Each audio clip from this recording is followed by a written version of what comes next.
በሐዋሳ ምንድነው የተፈጠረው? በሐዋሳ ከተማ ምንድነው የተፈጠረው?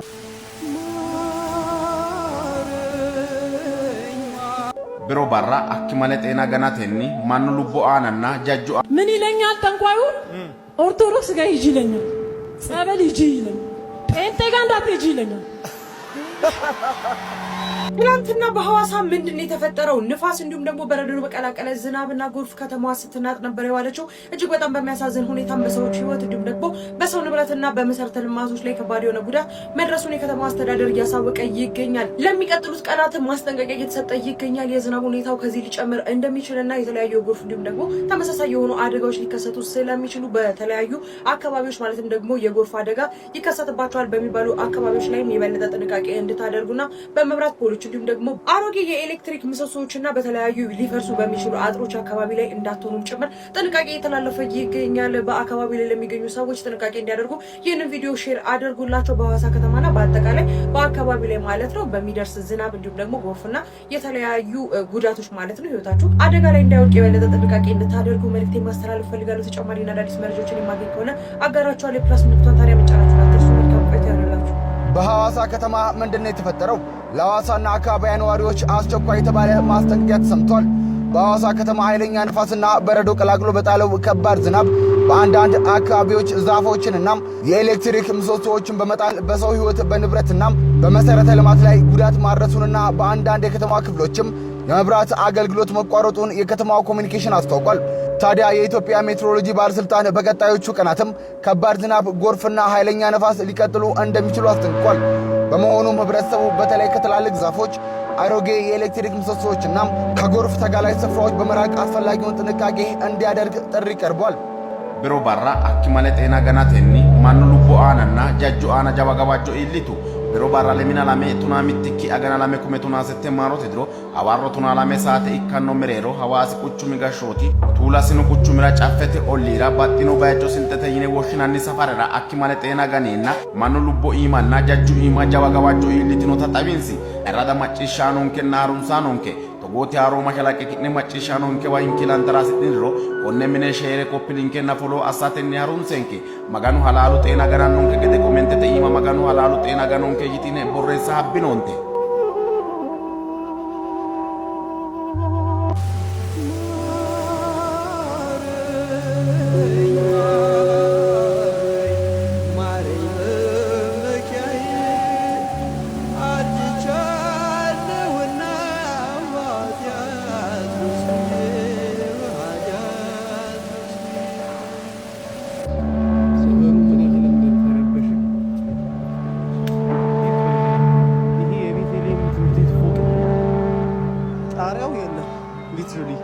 ጣራው ምንም የለም።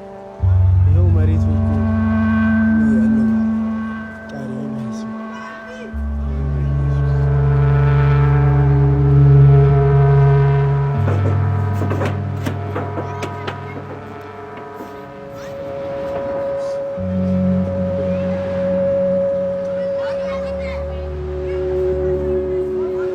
ይሄው ሰፈራችን ሙሉ ተረባብሾ ነው ያለው።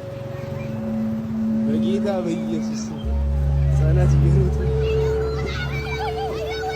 ሰው ኢንስቴብል መሆን አልቻለም። ዛፉ ተሰብሮ መሬት ነበር።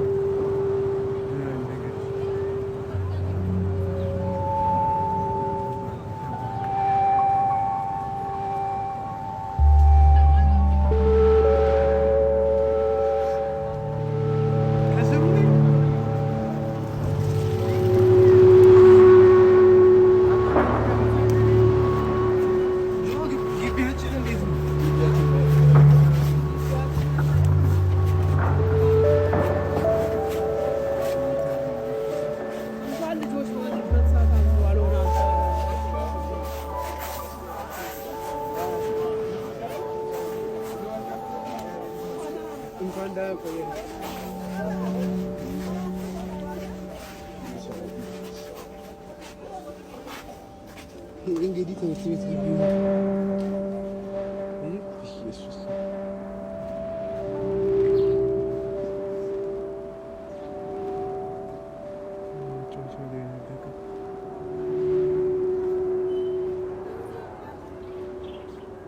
So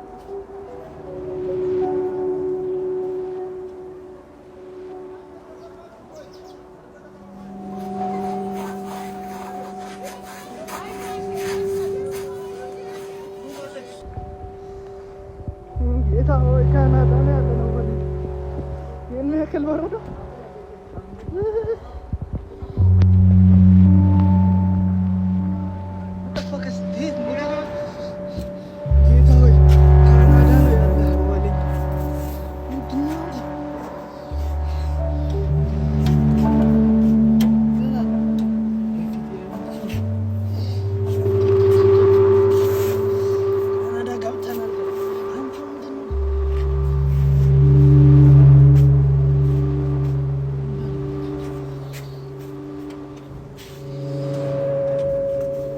ምን ይለኛል ጠንቋዩ?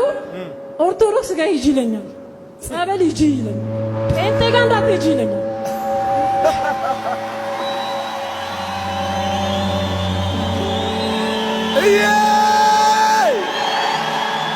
ምን አለኝ? ስሚ አለኝ፣ ማስጠነቅቅሽ ጴንጤ ጋር እንዳትደርሺ። የሚካኤል ቀን አለኝ፣ የገብርኤል ቀን በ30 ዮሐንስን ቡናፊ አለኝ። ገብርኤልና ሚካኤል በጣም ይነገሳል፣ በጣም ይከበራል። ጠንቋዩ ቤት ቤተ ክርስቲያንም ሲሄድ በጣም ይደገሳል። ይሄ ቪዲዮ ለዚህ ሴትዮ ቢደርሳት በጣም ደስ ይለኛል። ለምን ይሄ ጠንቋይ ያልሽው አካል እሱ ወደሚፈልገው ቦታ ላይ ልኮሻል። በነገራችን ላይ ቤተ ክርስቲያን ሂጂ፣ ጸበል ሂጂ፣ ጴንጤ ጋር እንዳትሄጂ ሲልሽ ቤተ ክርስቲያን ብትሄጂ፣ ጸበል ብትሄጂ እንደምትድኚ ስለሚያውቅ ጴንጤ ጋር እንዳትሄጂ፣ ስለዚህ የትያለሽ ጸበል ሂጂ። ሌላ ምን አይነት ሳይኮሎጂ ሰርቶብሻል? እሱ የሚካኤልን የገብርኤልን ስዕል ቤት አስቀምጦ ልክ እንዳንቺ አይነቶቹን የሚያጃጅልበት ማለት ነው። እዛ ስላየሽ ቤተ ክርስቲያንም ቢሄድ ያው ሚካኤልና ገብርኤል ነው ያሉት የሚል ኢንቴንሽን እንድትይዥ ያደረገሽ። ከዛ እሱ ወደሚፈልገው ወደ ሌላ ጥልቅ ጨለማ እንድትሄጂ አድርጎሻል። እንኳንም ኦርቶዶክስ ሆንኩኝ እያላችሁ ጻፉልኝ ኮሜንት ላይ። ይሄን ቪዲዮ እስከ መጨረሻ ይዩት። ይሄንን ያልኩሽ ለምን መሰለሽ? ይሄን ቪዲዮ ስሙት። ልሳኑ ስሙት። መንፈስ ቅዱስ መስለን ልሳንን እናገራለን እያለ ከጥልቁ ዓለም ከጨለማው ዓለም የተቀዳ ልሳን አጋንንት በኃይል በፊታቸው እየተንቀጠቀጡ እየጮሚቱ አገልጋዮች ፊት መናፍስቶች እየተነሱ አንተ እኮ ላይ ያለው እሳት እያለ ስንቱ መሰለ ገደል የከተተው። እንደሰማችሁት መንፈስ ቅዱስን መስለው ከጨለማው ከጥልቁ ዓለም መናፍስት ሆነው ልሳን የሚናገሩ በልሳን የሚተነብዩ ከጥልቁ ከጨለማ የተቀበሉትን መልእክት ለሕዝብ የሚያስተላልፉ አገልጋዮች እንዳሉ እየተናገረ ነው። ስለዚህ ጠንቋዩም ከጥልቅ ነው፣ እነዚህም ከጥልቅ ያመጣሉ። ወደ ቤተ ክርስቲያን ብትሄጂ እንደምትድኚ ስለሚያውቅ ወደ ሌላ ጥልቅ ላከሽ ማለት ነው። ከዛ ውጪ ግን መጽሐፍ ቅዱስ ሲናገር መንፈስን እንድንመረምር መንፈስን ሁሉ እንዳናምን ይናገራል። ብዙ ጊዜ ጠንቋይ ቤት የገብርኤል ስዕል አለ፣ የሚካኤል ስዕል አለ እና ቤተ ክርስቲያንም ተመሳሳይ ናት በቃ ብለን እንድናምን አድርጎናል። በመጀመሪያ ጠንቋይ ቤት ለምን እንደሄዳችሁ ራሳችሁን ጠይቁ። ምን አይነት ንዋይ ፍለጋ ይሁን ምን የሆነ ነገር ከእግዚአብሔር ውጭ የሆነ ነገር ፍለጋ ነው ጠንቋይ ቤት የምትሄዱት። ከዛ ውጭ ግን አይደለም የገብርኤል የሚካኤልን ስዕል በክርስቶስ በስሙ ሰዎችን የሚያሳስቱ ነቢያት ነን የሚሉ ሰዎች እንደሚመጡ መጽሐፍ ቅዱስ ይናገራል። ታዲያ የገብርኤልን ስዕል የሚካኤልን ስዕል ምን መያዝ ያስገርማል? ዓለም ላይ እኮ እኔ ኢየሱስ ነኝ ያሉ ሰዎች እኮ አሉ። ስለዚህ ክርስቶስን አምላክን ፈጣሪን ሳይፈሩ ነቢያት ነን የሚሉ በውሸት የሚያጭበረብሩ ሰዎች ካሉ በሚካኤል በገብርኤል ስም ማጭበርበሩ ጠንቋይ ነኝ የሚል ሰው ምን ያስገርማል? ምንም ያስገርም ነገር የለውም። ግን ከጨለማ ወደ ጨለማ እንድትሄጂ የሰራብሽ ሳይኮሎጂ ጠንቋዩን በጣም ሳላደንቁ አላልፍም በዚህ አጋጣሚና